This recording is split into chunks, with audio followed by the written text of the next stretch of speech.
Hello friends, welcome to VP English classes. और आज हम बात करेंगे सब्जेक्ट वर्ब एग्रीमेंट के पार्ट 7 की। इस पार्ट में हम रूल नंबर 13 और 14 की बात करेंगे। तो सबसे पहले रूल नंबर 13।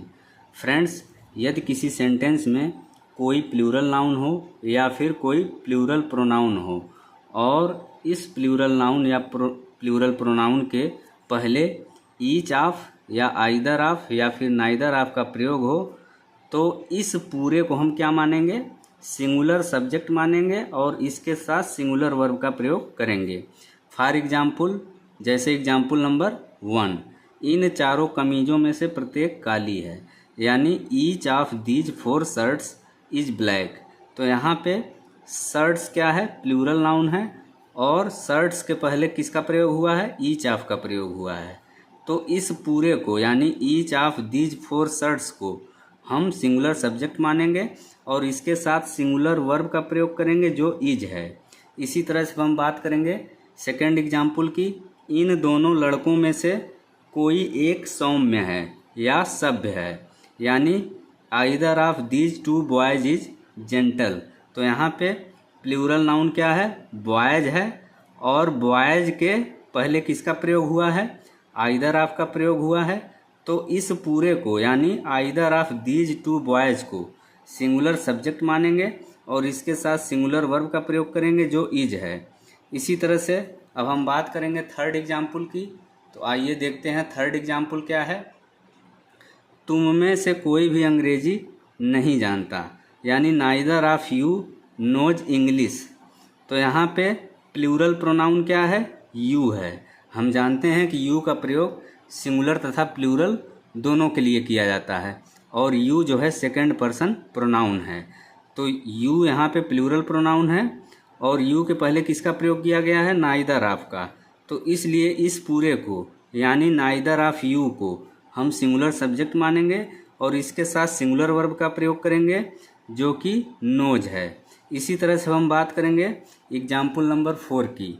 इन दोनों छात्रों में से कोई भी मेहनती नहीं है, यानी neither of these 2 students is laborious. तो यहाँ पे स्टूडेंट्स क्या है? प्लूरल नाउन है और स्टूडेंट्स के जस्ट पहले स्टूडेंट्स के पहले यहाँ पे नाइदर ऑफ आया है।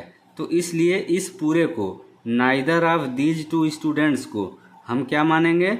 सिंगुलर सब्जेक्ट मानेंगे और इसके साथ सिंगुलर वर्ब इज का प्रयोग करेंगे। इसी तरह से हम बात करेंगे रूल नंबर 14 की। तो आइए देखते हैं रूल नंबर 14 क्या है।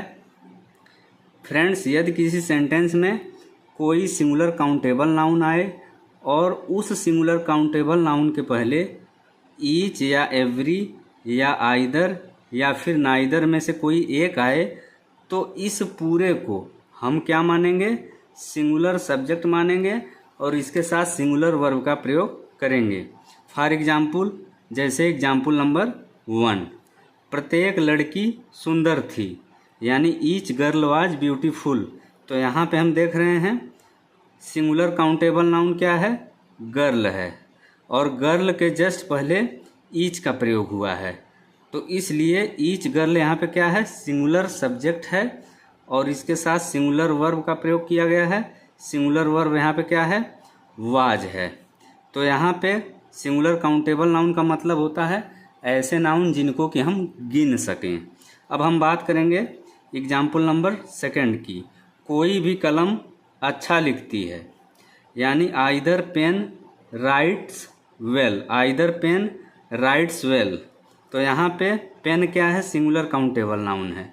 सिंगुलर काउंटेबल नाउन वो होते हैं जिनको हम गिन सकें और पेन के जस्ट पहले यहाँ पे क्या आया है? आइदर आया है। पेन के पहले यहाँ पे आइदर आया है तो इसलिए आइदर पेन को हम क्या मानेंगे?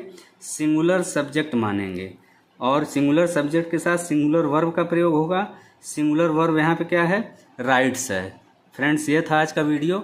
अगर वीडियो आपको अच्छा लगे तो वीडियो को लाइक करें, शेयर करें, साथ ही चैनल सब्सक्राइब करना न भूलें।